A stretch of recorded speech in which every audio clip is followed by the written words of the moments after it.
자, 오늘 현대교회 문제를 다 가진 고린도전서 2장입니다. 2장. 자, 2장. 제가 되게 좋아하는 장이에요. 고린도전서 2장은. 자, 2장 1절. 형제들아, 내가 너에게 나아가 하나님의 증거를 전할 때에 말과 지혜의 아름다운 것으로 아니하였도다. 자, 고린도에서 바울이 전도를 했을 때 말과 지혜의 아름다운 것으로 아니했다. 이 당시 고린도는 철학이 발달해서 사람들이 이제 웅변과 수사학이라고 하죠. 그게 굉장히 발전을 했거든요. 논리력, 웅변, 수사학. 근데 바울이 다른 세상 철학가들처럼 논리력과 탁월한 수사력으로 복음을 전하지 않았다라고 이야기를 합니다. 자, 그러면 왜 사도 바울이 탁월한 논리력과 수사력을 이용하지 않았는가에 대해서 이렇습니다. 참된 신자가 되는 것은 논리나 설득에 있지 않기 때문입니다. 참된 신자가 되는 것은. 근데 우리가 처음에 이 말씀을 2장 1절 말씀을 받을 때에 이 말이 복음을 전하기 위해서 제가 여러분들에게 자주 이러잖아요. 이제 전도할 때 멘트를 생각해 보세요. 이렇게 멘트 생각해 보라. 근데 2장 1절 말씀은 복음을 전하기 위해서 고민을 할 필요가 없다는 말이 아니에요. 아닙니다. 이 되게 이제 고난이도 또 고급 기술인데 바울은 말을 잘 못하는 사람이 아니고 유식하고 또 유력했던 사람이 심플하고 단순하게 바뀐 스타일이에요. 설교도 그렇고 설교 작성도 그렇고 복음을 선포할 때도 그렇지만 어떻게 하면은 깊이 있는 지식을 가장 단순하고 쉽게 전달하는가, 이게 사실 결국 마지막에 고민하는 거거든요. 탁월한 논리력과 수사학은 사람들의 마음을 움직일진 몰라도요, 그 사람을 변화시키진 못해요. 가장 심플하게, 다른 말로 하면은 오늘 4월 12일에 했던 이 설교가 5월 12일에도 여러분들 뇌리 속에 있게 하려면 어떻게 해야 되는가, 이런 고민을 하게 됩니다. 저는 그러려면은 복잡하면 안 되고 쉽고 단순해야 돼요. 근데 쉽고 단순해지기 위해서는 더 많이 연구를 하고 공부를 해야 됩니다. 그러니까 사도 바울은 말을 탁월하게 잘했던 사람이 심플해진 스타일이에요. 그저 단순히 어리석고 지식이 없고 이런 사람이 아니라는 것입니다. 그러니까 여러분들이 사람들에게 복음을 명쾌하고 명료하게 전달하려면 더 열심히 공부를 해야 됩니다. 약간 잠깐 나가서 이제 신학교 때 들었던 이야기인데요. 그 미국의 유명한 부흥가 중에 드와이트 무디라는 사람이 있습니다. 네, 학벌이 초등학교밖에 안 돼요. 근데도 굉장히 미국에 영향을 많이 미친 사람이거든요.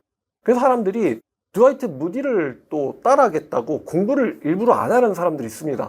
근데 그런 사람들을 이렇게 보고는 교수가 되게 답답하셨나 봐요. 교수님이 너네들 드와이트 무디 흉내내다가 문디가 될 수 있다. 문디가 되기 싫으면 공부를 해라. 왜냐면 드와이트 무디는 굉장히 열심히 살았던 사람이거든요. 그냥 안 하고 게으른 사람이 아니에요. 자, 그 바울이 말과 지혜 탁월함으로 하지 않았다 그러면서 저도 이런 생각을 해본 적이 있습니다.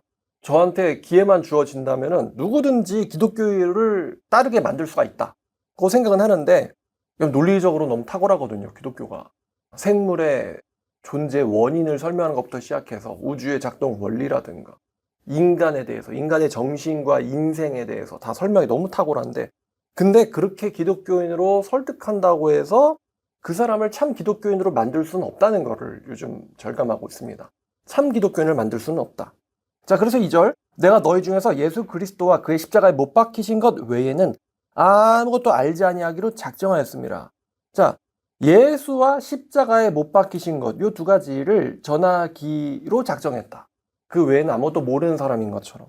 자, 예수와 십자가에 못 박히신 것, 이 십자가는 그 당시에 유명하게 널리 알려진 사형 틀입니다. 이것은요, 가장 수치스럽고 또 가장 고통스러움을 상징을 해요. 수치스러운 삶, 고통스러운 삶을 상징을 합니다. 근데 수치스럽고 고통스러운 것만을 아는 것으로 작정했다라고 바울이 말하는데, 이 십자가라는 것은 그 당시 사람들이 쫓는 것과는 완전히 다르고 정반대에 있는 개념입니다. 자, 그 당시 사람들은요, 지혜와 지식과 또 명성을 쫓았어요. 오늘날로 가지고 오면은 오늘날 사람들이 정말로 쫓는 게 뭘까요? 돈. 돈이 이제 수치니까 이게 보여져야 되잖아요. 그래서 명품, 또 명예, 권력, 부동산, 아파트, 직위, 이런 것들을 내세워서 사람들을 전도를 오늘날에는 해야 된다라는 사람이 있을 수 있거든요. 있는 것 같아요. 이런 걸 내세워 전도를 해야 된다. 사람을 그렇게 따르게 해서 교회로 데려오는 거다. 근데 그렇게 사람들의 그 부러워하는, 그런 이제 앰비셔스죠. 그렇게 부러워하는 거를 가지고 기독교로 데려온 사람이 과연 제자가 될 수 있느냐. 이거에 대해서도 이제 많은 사람들이 이제 논쟁을 해왔죠. 어떤 방식으로 써서든 데려만 오면 된다. 그리고 기독교는 나중에 만들면 된다. 근데 제 생각에는 기독교인이 되는 사람들은 처음부터 정해져 있습니다. 돈으로 데려와도 교인이 되지는 못해요. 오히려 교회를 오염을 시키겠죠. 교회의 순수성을. 내가 너희 가운데 거할 때 3절 약하고 두려하고 심히 떨었노라. 고린도는 매우 세속적인 도시였고 사람들이 잘나고 똑똑하고 부와 권력을 쫓는 그런 사람들 틈바구니에서 바울은 재정적으로도 어려웠고요. 재정 문제 때문에 혼자 천막을 이렇게 만드는 일을 했죠. 그리고 유대인들의 박해도 있었어요. 이런 곳에서 사도 바울이 얼마나 두렵고 떨었을까. 모든 사람들이 다 반대편입니다. 모든 사람들이 다. 고린도인들도 그렇고 유대인들도 그렇고. 또 뿐만 아니라 이 외부의 방해자들 때문에 바울이 전하려는 이 복음의 본질이 제자들에게 왜곡되고 잘못 전달돼서 복음이 왜곡되고 잘못 전달돼서 사람들의 방해 때문에 듣는 사람들이 파멸할지도 모른다. 멸망할지도 모른다. 그리고 바울 자신이 맡고 있는 이 막중한 사명감, 복합적인 요소로 사도 바울이 굉장히 두려워하고 떨었다.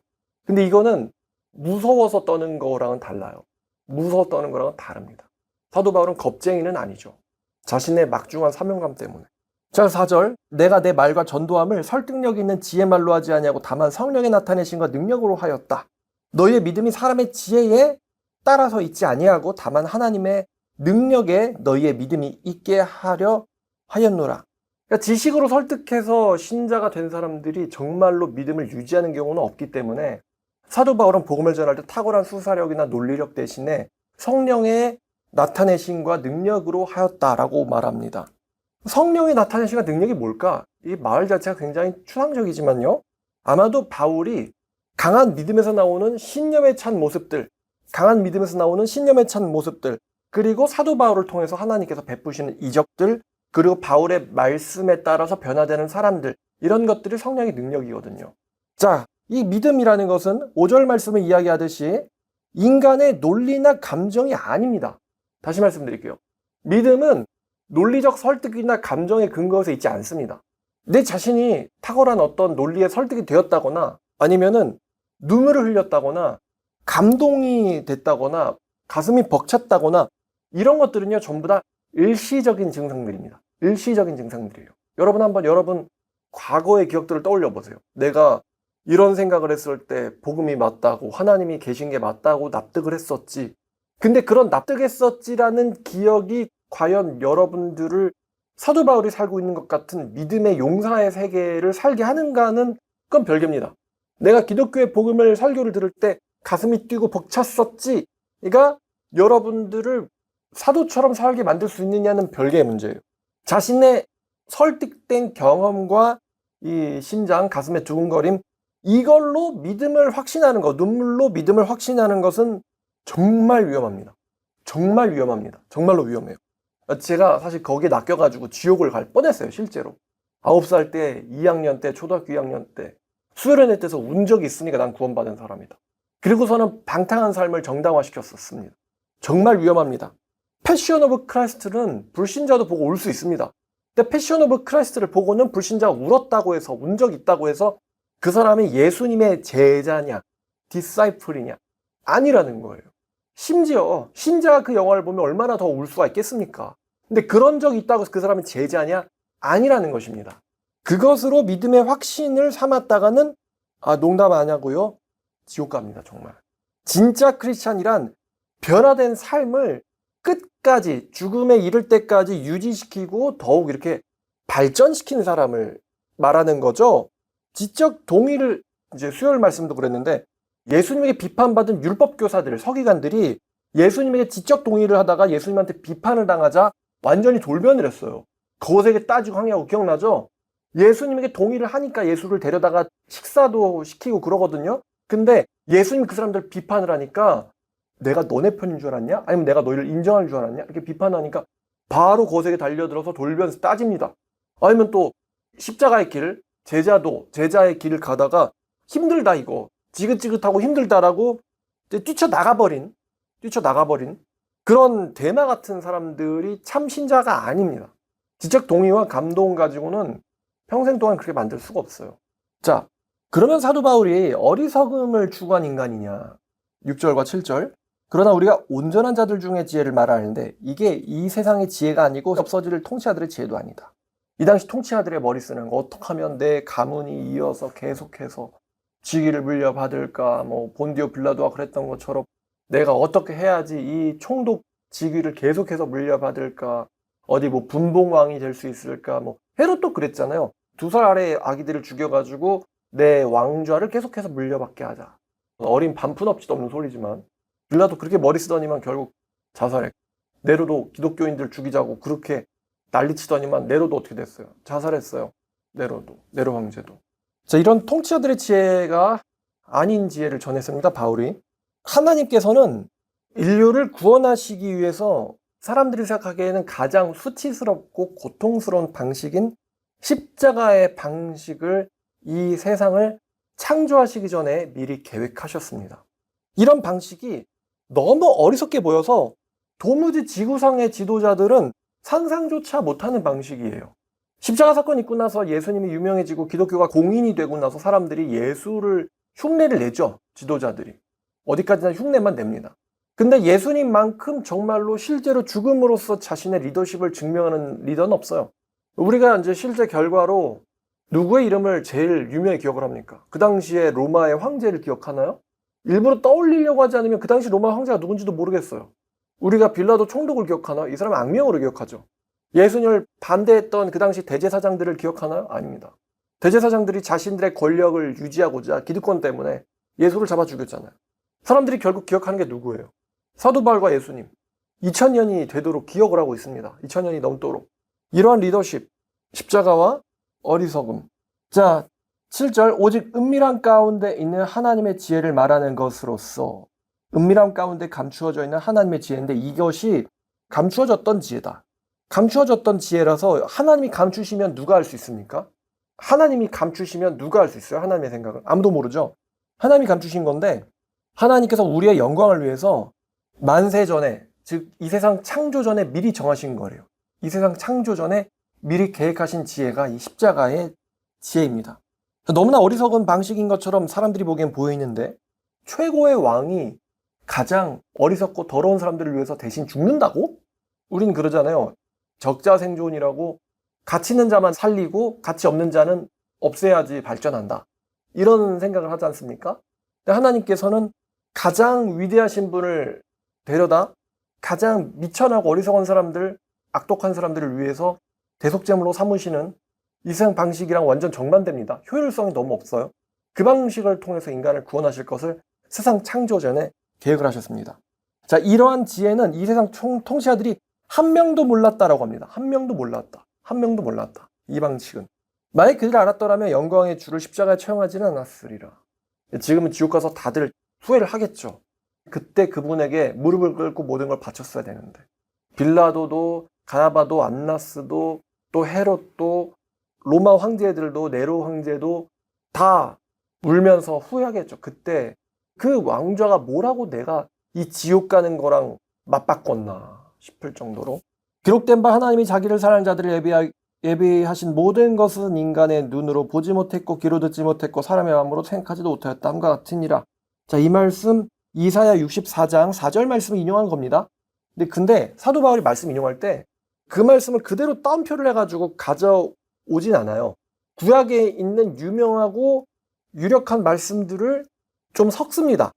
그 말씀을 약간 변형시켜가지고 인용을 합니다. 사도 바울이 그렇게 말씀을 인용을 하거든요. 자, 64장 4절을 읽지는 않을게요. 이사야에 있으니까. 자, 그러니까 인간의 마음에 들어온 적이 없는 것을 그럼 우리가 어떻게 그걸 받아들이고 깨달을 수 있겠는가? 어떻게 그걸 받아들이고 깨닫는가? 자, 10절에 그 방법이 나옵니다. 방법. 사람의 지혜도 아니고 논리도 아니고 이걸 어떻게 그럼 깨달아요? 하나님이 감추신 것을. 자, 10절. 오직 하나님이 성령으로 성령을 통하여 성령으로 말미암아 성령이라는 방식으로 우리에게 보이셨으니 예수께서 그랬잖아요. 내가 가서 너희에게 보혜사를 보내주겠다. 내가 너에게 보혜사를 보내주겠다. 보혜사가 너희에게로 오면 그때 너에게 모든 것을 알려주실 것이다.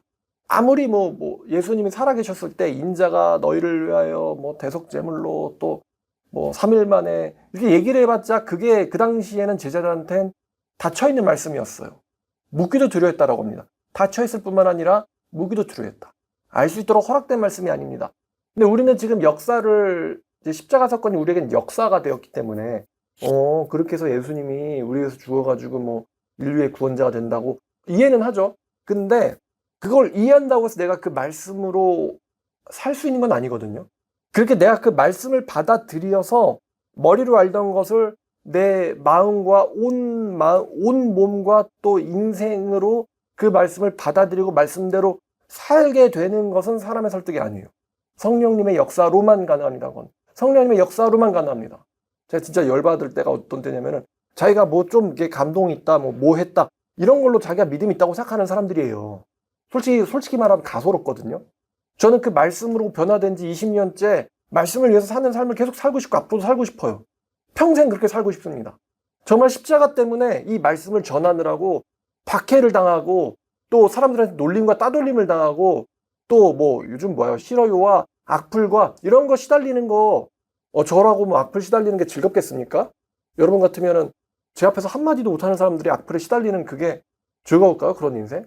저도 남들처럼 세상 사람들 좋아할 만한 거 또 세상 사람들에게 띄움받을 만한 근데 그렇게 살면 기분이 잠깐 좋겠지. 십자가의 그 길을 수십 년을 가는 그 와중에도 지금도 제가 혹시 변할까? 변질될까 봐 두렵습니다. 변질되지 말아야지 라고 매일매일 다짐을 합니다.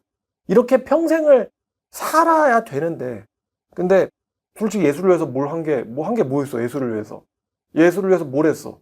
예수를 위해서 뭘 했어요? 그래 믿음 있다 쳐. 그럼 뭘 했는데 예수를 위해서? 아무것도 한 게 없어. 근데 자기가 믿음 있다는 걸 어떻게 증명할 거예요? 자기 자신에게도 증명해야 되고 남들에게도 증명해야 되고 하나님께도 증명해야 되는데 아무것도 한 게 없어. 자기는 믿음 있다고 정죄하지 말라는 거야. 그러니까 가소롭다는 거지. 자, 이렇게 사람을 완전히 변화시키는 것은 오직 성령으로만 가능합니다. 성령으로만. 그래서 하나님이 성령으로 이것을 우리에게 보이셨다. 깨닫게 하셨다.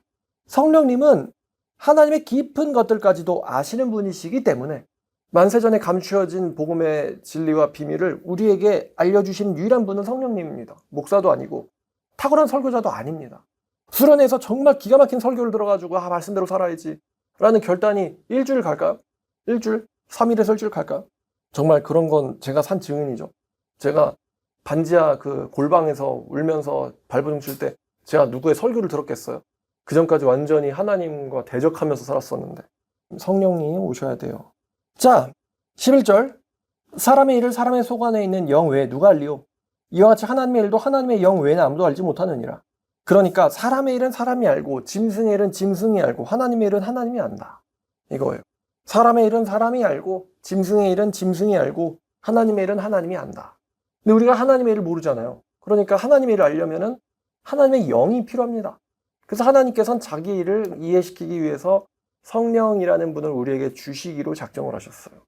성령을 받은 자만이 하나님의 마음을 헤아립니다. 성령을 받은 자만이 하나님의 말씀대로 살려고 합니다. 성령을 받은 자만이 끝까지 이 길을 완주할 수 있습니다. 완주할 수가 있어요. 성령을 받은 자만이 설교를 듣고 또 말씀대로 사는 삶을 좋아하기 시작합니다. 그 전까지는 지겹고 괴롭고 가기 싫은 길, 내가 가고 싶은 길은 저 소돔 고모라의 길. 근데 성령을 받은 자만이 하나님의 길을 가고 싶도록 변화가 됩니다. 트랜스폼이 되는 거죠. 자, 그래서 12절 하나님이 성령 주시는 이유는 우리가 세상의 영을 받지 아니하고 오직 하나님께로부터 온 영을 받았으니 세상의 영이 아니래요. 세상을 쫓는 영이 아니라 하나님께로부터 온 영을 받았으니 그 성령을 주신 이유와 목적은 우리로 하여금 하나님께서 우리에게 은혜로 주신 것들을 알게 하시는 데 있다. 성령을 주신 목적은 하나님께서 은혜로 주시는 것들, 변화된 삶, 또 거듭남, 구원, 새로운 인생의 성화, 은혜죠. 공짜예요. 프리 기프트입니다. 이것을 알게 하시는 데 있습니다. 성령을 주신 목적은. 이게 진짜 성령 받았다고 하면서 랄랄랄라 샤바샤바샤바 이거 진짜 이 말씀을 몰라? 성령을 주신 목적은 이적과 은사를 베푸는 데 있지 않습니다. 성령을 주신 목적은 하나님의 은혜의 진리들을 깨닫는 데에 있습니다. 깨닫는 데 있다. 아는 데 있다.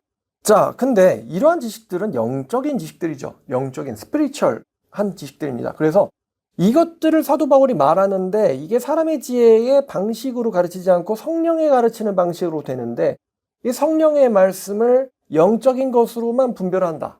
그러니까 이 말입니다. 영적인 사람의 가르침은 영적인 사람만이 분별할 수 있다. 여기서 영적이라는 것은 뭐 비유풀이가 아니에요. 성령에 감동된 사람의 가르침은 성령에 감동된 사람만이 이해할 수 있다. 이거예요. 성령의 감동을 받은 사람의 말씀을 성령을 받은 사람만이 이해할 수 있다. 영적인 지식을 영적으로 분별한다. 근데 반대로 육에 속한 사람, 세상 사람들이죠. 그리고 예전의 여러분들입니다. 예전의 여러분들과 세상 사람들. 이 사람들은 성령의 일들을 받지 않는다라고 합니다. 얘네들도 받지 않는 이유가 있어요. 왜? 그들에게는 어리석게 보여져요. 뭐? 십자가, 고난, 고통스러운 거? 어리석어. 수치? 어리석어. 나는 편하고 행복하고 사람들한테 영광받는 인생을 살고 싶어. 그런 어리석은 길을 나한테 강요하다니. 싫어. 그들에겐 어리석게 여겨짐이요. 그리고 또한 십자가의 길을 가는 거에 대한 가치, 밸류. 이거를 알 수도 없대요. 이 표현이 재밌습니다. 알 수도 없다. 알 수도 없다. 십자가의 인생을 사는 거에 대한 가치를 알 수도 없다. 알 수도 없다. 복음의 가치를, 그리스도의 가치를, 하나님의 계획을 알 수도 없대요. 알 수도 없다. 그러니까 마치 예수님의 그 마태복음 13장의 네 가지 밥 비유에서 길가에 떨어진 씨처럼요. 하나님께서 말씀을 주셨는데 아주 단단한 땅 위에 떨어져가지고 이 씨가 뭔가 뿌리를 내리기 전에 그냥 새가 와서 먹어버리고 가는 거예요. 그러니까 이 땅이 마음이거든요. 땅에 뿌리가 내려지기도 전에 가져와 버리는 거예요. 분명히 듣긴 들었는데. 그래서 들음을 허락받지 못한 사람들, 말씀 들음을 허락받지 못한 사람들, 말씀이 열려져 있지 않도록 허락받지 못한 사람들, 그러니까 말씀이 열려져 있지 않은 사람들, 알 수도 없다. 그러니까 백날 설교해봤자 몰라요. 심지어 유튜브 같은 게 생겨가지고 이 말씀이 사람들에게 이렇게 누구나가 알 수 있게 전파돼도 못 알아들어요. 못 알아들어. 여러분 거듭나면 제일 신기한 게 뭐냐?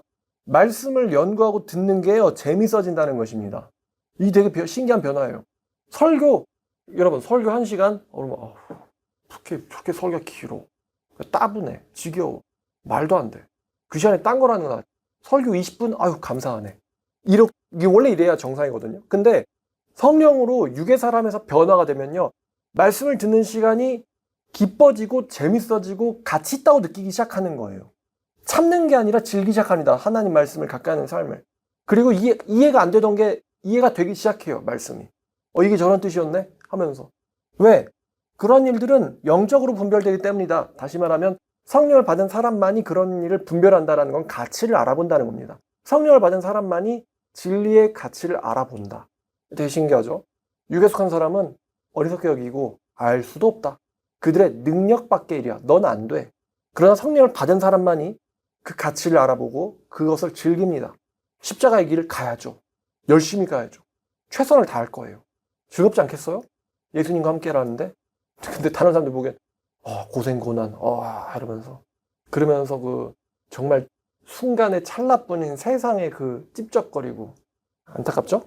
자, 이러한 사람들은 모든 것을 판단하나 자기는 아무에게도 판단받지 아니하느니라. 이게 뭐냐면요. 사도 바울 같은 경우는 세상의 물질과 권력도 가져봤던 사람이죠. 근데 이 사람이 그 뒤로 사도로 살기 시작했습니다. 육에 속했던 적이 있어요. 세속적으로 살았던 적이 있습니다. 세상 사람들이 왜 저러는지 알아요. 왜 저렇게 사는지. 강남 나가서 오늘 어떻게든 재밌게 불태워볼까? 주말에도 약속이 없다니. 뭔가 난 루저 같아. 오늘 주말인데 약속이 없다니 난 루저 같아. 금요일 밤인데 약속이 없다니 뭔가 나가겠다. 그러면서 카톡에서 보다가 이제 한 놈, 두 놈 뭐 잡아가지고 이제 없는 약속 만들어서 나가서 막 뭔가를 이러면서 그렇게 살아봤었던 사람들이 거기에 대해서 허무함과 절망과 죽음을 깨닫고는 오게 될 죽음을 미리 깨닫고는 하나님께로 기쁨과 두려움으로 턴을 하죠. 그리고 그 사람들이 그 일을 추구하는 삶을 살아가면은 이 사람들은 거기에 대한 경험이 있는 거예요. 옛날 저 세상 애들이 왜 저러는지에 대해서. 이상해진 거죠. 세상 사람들 입장에서는 이상해진 사람이에요. 우리랑 같았었는데 이상해졌다. 그래서 그 사람들을 막 영적으로 변한 사람들을 판단을 하는데 비판을 합니다. 근데 비판을 하려면 걔네들에 대해서 알아야 되거든요. 근데 십자가의 도를 알지도 못하고 근처에도 못 가본 사람들이 어떻게 바울 같은 사람들을 좋은 가문에서 태어나가지고 학벌도 좋은데 왜 저런 고생길을 가나? 솔직히 서기관들, 바리새인들이 가는 길은 보입니다. 쟤네들이 왜 저러는지. 예수님 그러잖아요. 시장에서 문안 받는 것과 높은 자리에 앉는 것과 보이잖아요. 왜 저러는지. 헌금 많이 하는 것 같은데 왜 저러는지 보여요. 사람들이 딱 보니까. 근데 사도가 가는 길은 안 보여. 왜 저러는지 이해가 안 돼. 저렇게 사는 삶은. 그래서 이해가 안 되니까 조롱하고 비웃습니다만 그들의 평가가 제대로 들어가냐 못 들어간다는 거예요. 가치를 모르니까. 자, 그래서 이 사람들은 사도 바울 같은 사람들을 온전히 판단할 수가 없습니다. 자기는 아무에게도 판단받지 않는다. 이 말은 이게 남들 시선에 전혀 뭐 상관없는 삶을 살아도 된다 이런 뜻은 아니에요. 그들의 비판이 정당하지 않다라는 뜻이죠. 여러분들이 만약에 정말 십자가에 미쳐서 예수님을 위해서 살려고 한다면요. 제일 먼저 여러분들의 가족들이 여러분들을 비판할 겁니다. 뒷말 나오고 미쳤다. 종교에 빠졌다. 빠졌다는 말 되게 열받는데? 아니 종교라고 하는데 다시 말하면 세상을 창조하신 창조주 하나님이잖아. 창조주 하나님한테 빠졌다라는 표현이 빠져야지 안 빠져? 아니 우리가 빠지는 대상이 무슨 지들이 좋아하는 그런 게 아니잖아. 우상이 아니잖아. 창조주 하나님인데 그럼 창조주 하나님한테 빠져야지. 창조주 하나님이 얼마나 크신 분인데 그 하나님의 계획에 빠져야지. 그러면 뭐에 빠질라고? 도박에 빠질까 차라리? 도박에 빠지면은 그거는 이해되면서 하나님한테 빠지면은 이상하다 그래. 재밌지? 이 사람들. 자, 여러분들이 가족들한테 반대당하고 그다음에 여러분들 친구들한테 놀림당하고 은근히 은따를 당하게 됩니다만 근데 뭐 어때? 다 해봤는 걸 나는. 그지? 자, 근데 그러면 그런 우리들이 발전됐다고 해서 주님을 가르칠 수 있겠느냐? 이런 말씀 있죠. 이사야에 누가 주의 모사가 되었는가? 누가 주님에게 변호사가 되어 주었고 법무사가 되어 주었고 세무사가 되어 주었고 누가 예수님과 하나님에게 조언을 해줄 수가 있었나요? 어느 누구도 없어요. 인간을 포함 어느 누구도 하나님 그 길은요 괜찮지 않은 것 같으니까 이 길을 가보시죠. 제가 이게 더 지혜롭다고 생각합니다. 12제자가 예수님에게 그랬던 것처럼 차라리 이래야죠 라고 지도를 하려고 합니다. 주 하나님을. 자, 우리가 신령하게 변화됐다고 해서 주 하나님에게 지도를 해드리겠느냐? 절대 아니죠. 오로지 주님만이 홀로 계획하시고 홀로 작정하셨고 홀로 이끄시세요. 주님만이. 자, 우리는 그리스도의 마음을 가진 사람들입니다. 그리스도의 마음을 가진 사람들. 자, 이 2장 말씀이 세상 지혜를 쫓는 사람들과 영적 지혜를 쫓는 사람들의 이 차이점을 사도 바울이 자신의 전도 방식을 예를 들어서 설명을 하는 내용입니다. 참 놀랍게도 어떻게 우리는 그러면은 이런 영적 지식을 갖게 되었고 사모하게 되었는가? 이 변화가 되는데 내가 어떤 역할이 있었는가 했을 때 사실은 nothing, 아무것도 없었다. 왜냐하면 애당초 육의 사람은 영의 지식을 알 수 있는 방법이 일절 없습니다. 일절 없어요. 이거는 뭐 도킨스 박사처럼 맞지? 세계적인 석학이어도 이거는 이해를 못합니다. 이거는 윤석열도 이해 못하고요. 뭐 장관, 차관, 뭐 일본 총리 다 이해 못합니다. 어떻게 이렇게 올 수 있냐? 오로지 성령의 역사로만 하나님의 지식을 알 수 있고 십자가의 길을 갈 수 있습니다. 자, 그러면 성령을 누가 주게 했느냐? 여러분이 받는데 일조했을까요? 창조전에 계획하신 분께서 창조전에 정하셨어요. 여러분들은 그 말씀에 단지 반응한 것뿐입니다. 반응한 것뿐. 자, 하나님께만 영광과 감사의 박수를 드려야겠죠. 제가 진짜 생생해요. 20년 전이지만 생생합니다. 그 반지하 어디냐 그러면 바로 가서 저 집이요, 조방입니다 이렇게 지목할 수도 있어요.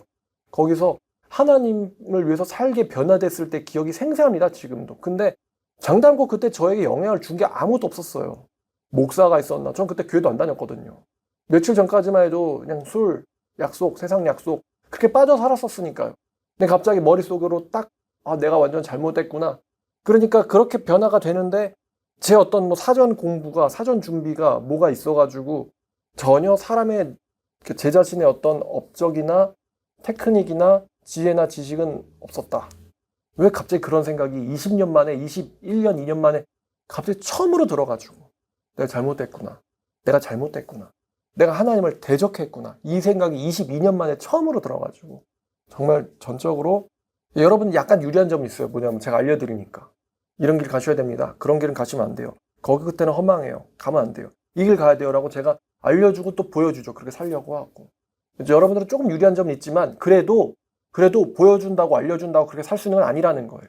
만약 그렇게 살게 된다면 그거는 제 탓도 여러분들 탓도 아니고 그건 하나님의 능력 덕택입니다. 여러분 간절히 하나님을 위해서 내가 말씀대로 살게 해달라. 말씀을 또 사랑하게 해달라. 나는 나를 못 바꾼다.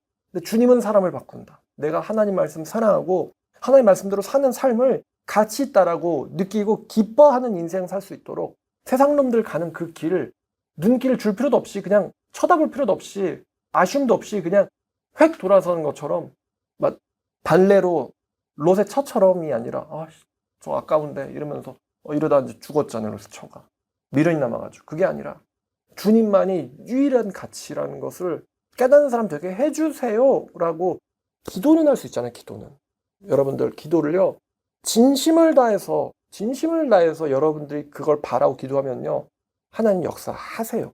여러분들이 역사하실까봐 두려워가지고 그런 기도를 못할 수도 있거든요. 변하면 어떡하지? 근데 변해 본 사람의 입장으로 말씀을 드리면 변하면 그 여러분들이 싫어했던 게 좋아집니다. 여러분들이 좋아했던 게 싫어집니다. 그거 끊기 싫은 데가 아니고 끊어야지. 그거 하기 싫은데 근데 해야지. 즐겁잖아. 가치가 있잖아. 이렇게 사람이 바뀌어버리기 때문에 변화가 되고 나면 십자가의 길을 가는 게 결코 지겹거나 싫지 않게 됩니다. 그러니까 걱정하지 마시고 여러분들이 바뀐다니까요. 입맛이 바뀌어요. 그런 것처럼 여러분들이 바뀌기 때문에 하나님 말씀대로 살게 도와주세요. 저를 바꿔주세요. 이 미련한 저를 고쳐주세요 라고 간절히 기도하면 반드시 응답됩니다. 변하지 않는 이유는 기도하지 않기 때문이고 간절하지 않아서예요. 주님은 인격적이기 때문에 간절하지 않은 사람의 기도, 마음이 비어있는 사람의 기도를 응답해 주시지 않습니다. 주님은 진심인 사람들의 기도를 들어주세요. 기도 낼 수 있잖아요. 누가 당장 사도처럼 살자라는 것도 아니고요. 자, 기도하겠습니다. 하나님 아버지 감사합니다. 오늘도 귀하고 좋은 하루 주셨습니다. 우리 사랑하는 성도님들, 오늘 토요일인데 주께서 이들의 삶을 인도해 주시고 이들의 마음속을 또 주장하여 주셔서 하나님의 말씀을 사모하게 해주시고 오늘 내린 비처럼 이 말씀이 이들의 마음을 촉촉히 적셔서 하나님과 동행하는 것이 이 세상의 최고의 쾌락이자 즐거움이라고 느끼게 변화되는 인생으로 만들어 주시옵소서. 성도 여러분들을 잘 인도해 주시고 지켜 주시옵소서. 예수님의 이름으로 기도드렸습니다.